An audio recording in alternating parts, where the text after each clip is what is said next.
दोस्तों, क्या आपको पता है कि भारत के पास कितना कच्चा तेल है, कितना पेट्रोल है, कितना डीजल है, कितना गैस है? आइए आपको बताता हूं। दोस्तों, भारत के पास सिर्फ विशाखापट्टनम में ही लगभग 1.33 मिलियन टन कच्चा तेल है। इसके अलावा मंगलूर में जो है 1.5 मिलियन टन कच्चा तेल है। इसके अलावा कर्नाटक के पादूर में लगभग 2.5 मिलियन कच्चा तेल है। इसको बोलते हैं एसपीआर। इस एसपीआर यानी स्ट्रेटेजिक पेट्रोलियम रिजर्व। इसको हर देश अपने बुरे दिन के लिए रखता है कि कभी ऐसा बुरा समय आए तो इस तेल का हम इस्तेमाल करेंगे सैनिक कार्यों में या किसी जरूरत के कार्यों में जो दैनिक दिनचर्या का हिस्सा है। और अगर इस पूरे तेल को खत्म किया जाए तो भारत में लगभग 9 से 10 दिन तक इस स्ट्रेटेजिक पेट्रोलियम रिजर्व के माध्यम से गुजारा जा सकता है। अब आप सोच रहे होंगे ये सब मैं क्यों बता रहा हूं। दोस्तों, इस समय बहुत सारे थंबनेल चर्चा में है कि भारत के पास 25 दिन का तेल बचा है, 50 दिन का, 70 दिन का, 75 दिन का।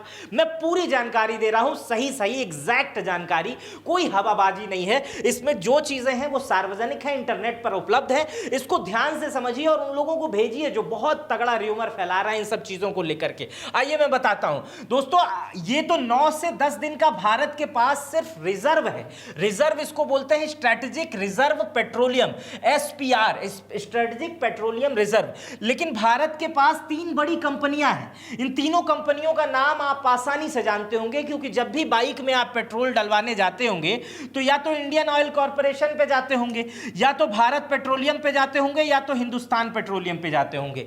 इन तीनों कंपनियों के पास ही भारत में सिर्फ इतना तेल है जिससे 60 से 65 दिन का स्टॉक आसानी से भारत चला सकता है बगैर किसी कमी के। कोई भी दिक्कत नहीं होगी। लेकिन इसी बीच भारत सरकार ने एलपीजी वालों को आदेश दे दिया है, इंडियन ऑयल वालों को भी आदेश दे दिया है कि आपके वहां जो एलपीजी रिफिलिंग का कार्य है उसको तेजी से करिए और हमेशा एकदम एलपीजी जो है सारी कंपनियों के पास पर्याप्त होनी चाहिए।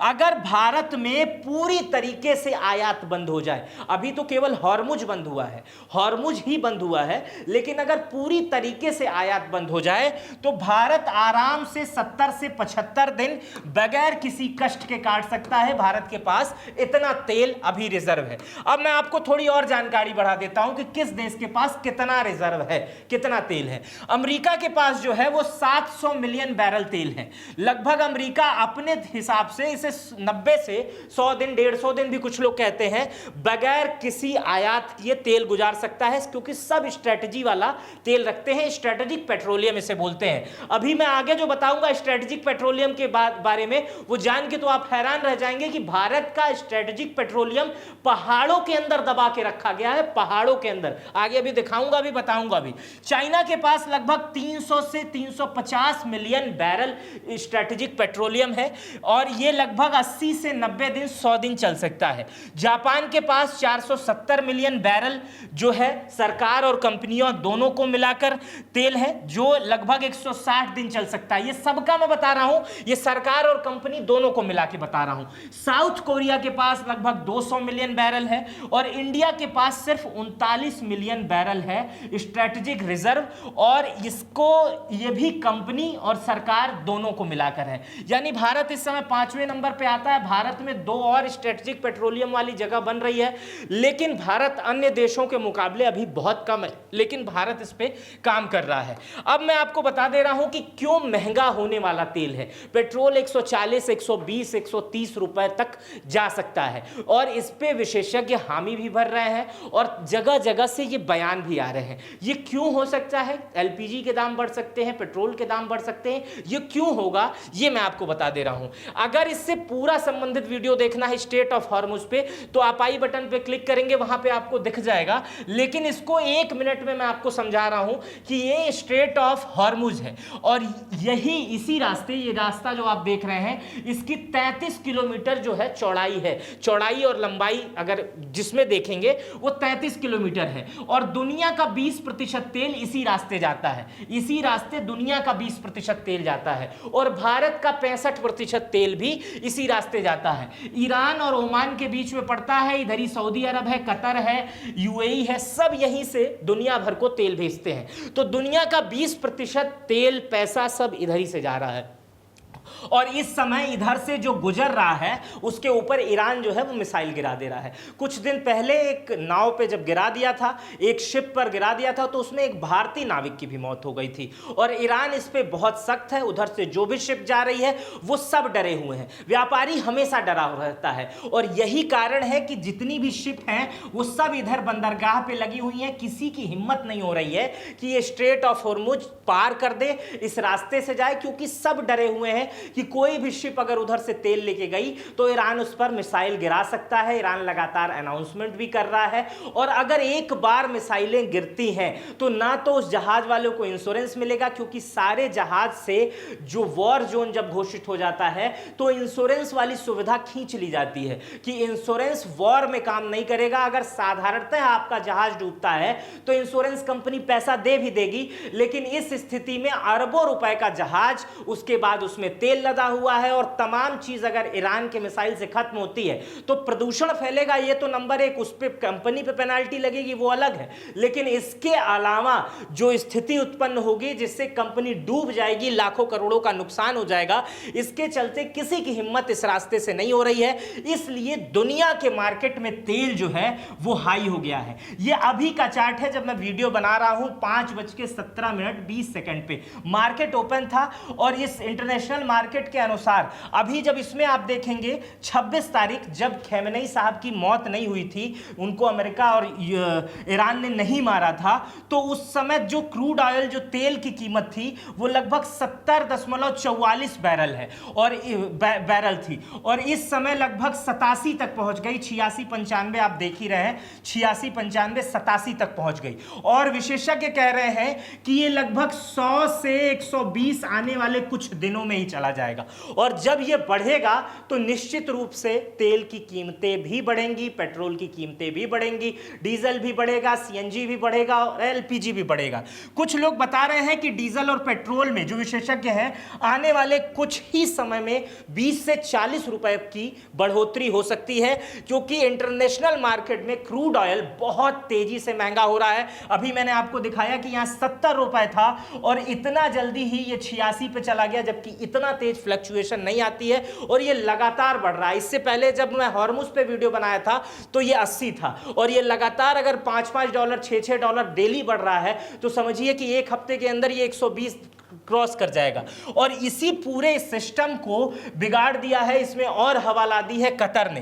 कतर अपनी तरफ से कोई शिप भेज ही नहीं रहा है स्ट्रेट ऑफ हॉर्मुज से, कतर शिप भेज नहीं रहा है। कतर के ऊपर ईरान ने मिसाइल गिरा दी थी, इसके बाद कतर डरा हुआ है। कतर पेट्रोलियम ने कह दिया कि भैया जब तक युद्ध शांत नहीं होगा हम कुछ नहीं भेजेंगे। और दुनिया का सबसे बड़ा गैस का निर्यातक, प्राकृतिक गैस का, एलपीजी का सबसे बड़ा निर्यातक जो है वो यही है, कतर ही है। दुनिया भर में जिस टाइप की गैस जहां जहां जाती है वो कतर से ही जाती है। लगभग कतर अकेले ही पूरे गैस इंडस्ट्री पे 33 से 35% कवर करता है और केवल वो गैस जो है वो स्ट्रेट ऑफ हॉर्मुज के रास्ते जाती है। इसी कतर के ऊर्जा मंत्री ने कह दिया है, इनका नाम है शाद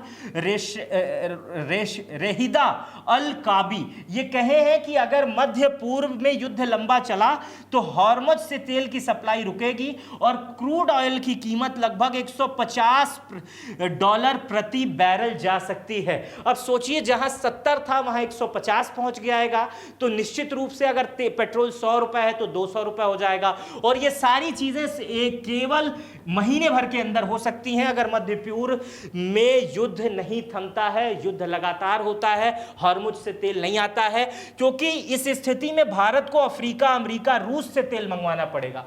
और इस स्थिति में अगर अमेरिका, अफ्रीका, रूस से तेल आएगा तो इसमें शिपिंग और लागत दोनों बढ़ जाएगी, जिससे तेल महंगा होगा। और इसी बीच अमेरिका ने रूस से भारत को तेल खरीदने की इजाजत दे दी है, ऐसा कि अमेरिका सबका पिता है। और इसके बाद से अमेरिका को लेकर भारत में कंट्रोवर्सी भी शुरू हो गई है कि अमेरिका कहेगा तो हम तेल रूस से खरीदेंगे, अमेरिका कहेगा तो तेल हम ईरान से खरीदेंगे। यह चर्चा है क्योंकि वहां के विदेश मंत्री ने कह दिया है कि भारत को हम इजाजत देते हैं कि वो 1 महीने तक जो है वो रूस से तेल खरीद सकता है। खैर उसको मैं आपको आगे बताता हूं, उस पर राहुल गांधी की भी प्रतिक्रिया आई है, लेकिन मैं शुरुआत में आपसे कहा था कि मैं वो चीजें दिखाऊंगा और बताऊंगा। भारत का जो रिजर्व पेट्रोलियम है वो पहाड़ों के अंदर रखा जाता है। ये आप देखेंगे तो ये पहाड़ों के अंदर है, और ये इसलिए रखा जाता है कि किसी भी आपात स्थिति में अगर युद्ध होता है, मिसाइलें गिरती हैं, तो इनमें तेल सुरक्षित रहे।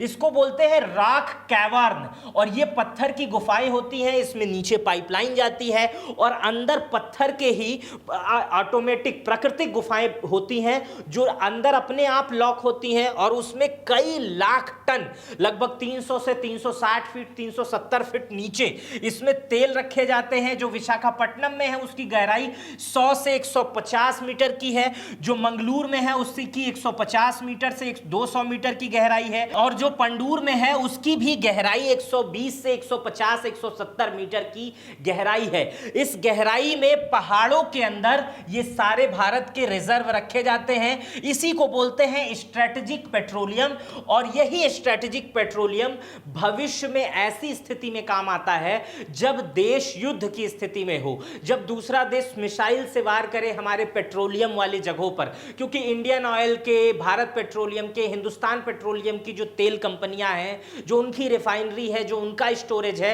वो खुले आसमान में होता है। आप देख रहे होंगे ड्रोन से हमला हो रहा है, ईरान पर रिफाइनरी पे चल जा रहा है, पेट्रोल वाली जगहों पे चल जा रहा है, तो वहां आग लग जा रही है। तो हर देश का कुछ खुले में होता है, लेकिन जो ये रिजर्व होता है, जो स्ट्रेटेजिक होता है, वो पहाड़ों के अंदर होता है, कि अगर कोई देश मिसाइल भी मारता है ना, तो हमारे पास 10-12 दिन का स्ट्रेटेजिक पेट्रोल है, उसको खर्च नहीं करना रहता, बस केवल रखे रहते हैं कि अगर कभी ऐसी स्थिति आ गई तो देश में वो तेल काम आएगा, उससे ट्रेन चल सकेंगी, ट्रांसपोर्ट्स के काम हो सकेंगे, जो जरूरी सुविधाएं जिसके पेट्रोल और डीजल के बिना काम नहीं चल सकता है वो चल सकेंगे। ये तो कहने वाली बात है, 8-10 से 11 दिन हम चला सकते हैं, लेकिन अगर उसका कम इस्तेमाल किया जाए या ऐसी अवस्था आ जाए तो हम उसे सालों महीनों चला सकते हैं, अगर कुछ प्रतिबंध, जैसे कि सार्वजनिक सेवाएं खोल दी जाएं, जो परिवहन की चीज है उसे बंद कर दिया जाए। खैर ये तो भविष्य की बातें हैं, लेकिन भारत को उससे कोई प्रभाव नहीं पड़ेगा।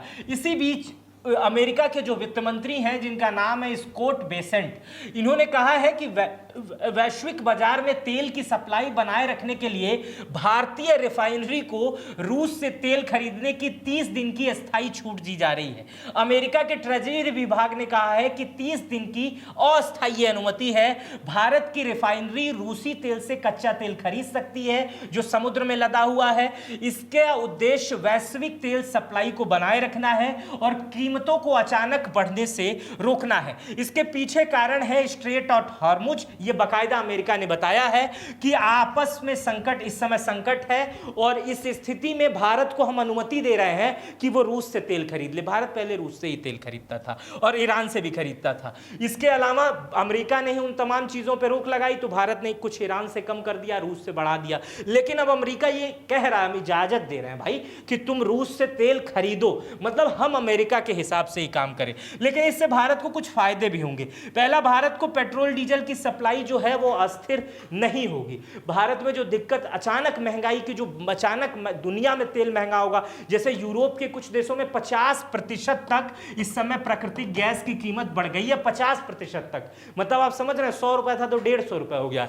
लेकिन भारत में अभी तक 1 रुपए भी नहीं बढ़ा है। तो आप इन चीजों को समझ रहे हैं। तो इस चीज से भारत में एक फायदा यह हो सकता है कि कीमत जो है वो अचानक नहीं बढ़ेगी। भारतीय कंपनी के लाखों बैरल रूसी तेल जो है वो खरीद सकता है और भारी मात्रा में उसे रिजर्व कर सकता है। इसी को लेकर विपक्ष के नेता राहुल गांधी ने कहा है, जो उनका बयान है वो मैं बता दे रहा हूं, कि भारत की विदेश नीति हमारे लोगों की सामूहिक इच्छा से उत्पन्न होती है।